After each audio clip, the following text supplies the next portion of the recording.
नमस्कार दर्शक बंधु आसुन आपण मानकु पुणी थरे स्वागत करुचे मोर चैनल रे।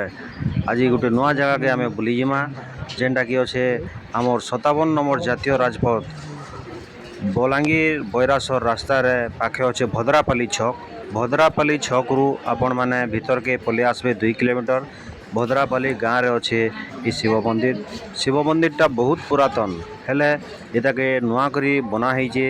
जेन जेन माने आसीचन भद्रापाली शिव मंदिर मते कमेंट रे जरूर जणावे। आसुन बुली देखमा है हमर भद्रापाली शिव मंदिर आपण मानकर संगे बहुत बहुत अनुरोध थरे भद्रापाली शिव मंदिर निश्चित भाव में बुली आसुन आपण मानकु बहुत शांति लागवा। थरे बुली कर जाउन भद्रापाली शिव मंदिर। ई मंदिर रे विभिन्न समय रे विभिन्न कार्यक्रम माने भी हेसी जेनथिरे आपण माने आसिकरी प्रोग्राम रो आनंद भी नहीं पारबे। विवाह व्रत माने भी लोक माने पाखर आखर आसिकरी करसन। मुई आज गोटे विवाह कार्य रे जोग देवा लगी आसीचे हेले मंदिर रो परिवेशटा देखिकरी मते बहुत खुशी लागला जे मोर दर्शक बंधु मानकु भी ई मंदिर बाबद रे किछि देखासी बोलिकरी आज ई वीडियोटा बनाउचे। जेन माने नुआ करी मोर चैनल रे आसीचन मोर चैनल के लाइक करबे सब्सक्राइब भी करबे और ज़्यादा बेसी से भाव रे टिके शेयर करबे जेनता नुआ नुआ लोग माने मोर वीडियो बाबद रे जानी पारबे नुआ नुआ जगह बाबद रे जानी पारबे समाने भी ई वीडियो माध्यम रे किछि किछि नुआ अनुभूति अनुभव करि पारबे।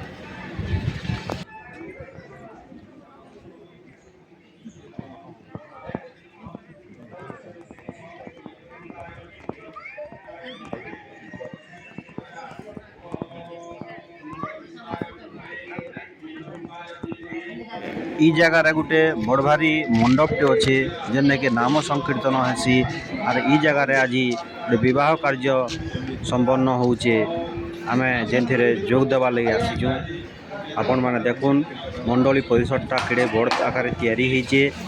इना विभिन्न समय रे नाम संकीर्तन माने भी हेसी आपण माने आसिकरी इना तार मजा नहीं पारबे बुलिकरी जाई पारबे। मंदिरटा बहुत बढ़िया तैयारी होइचे।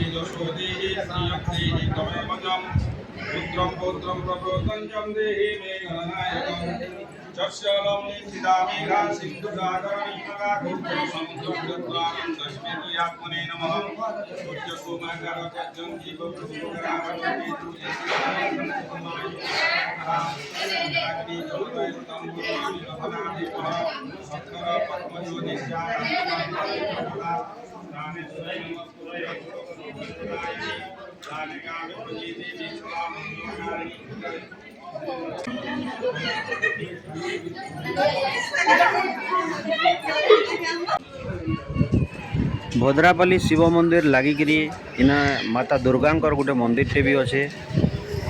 यहाँ हूँ से माँ दुर्गांकर मंदिर। ये मंदिर रे भी लोग बहुत पूजा अर्चना करवार लगी आसन। प्रसिद्ध मंदिर टे बोली इटा लोकंकर लोककथा अच्छे। एतकी कहीकि आपण मानकर विदाय नौ जे आपण मानकर दोस्त रतन कुमार नमस्कार।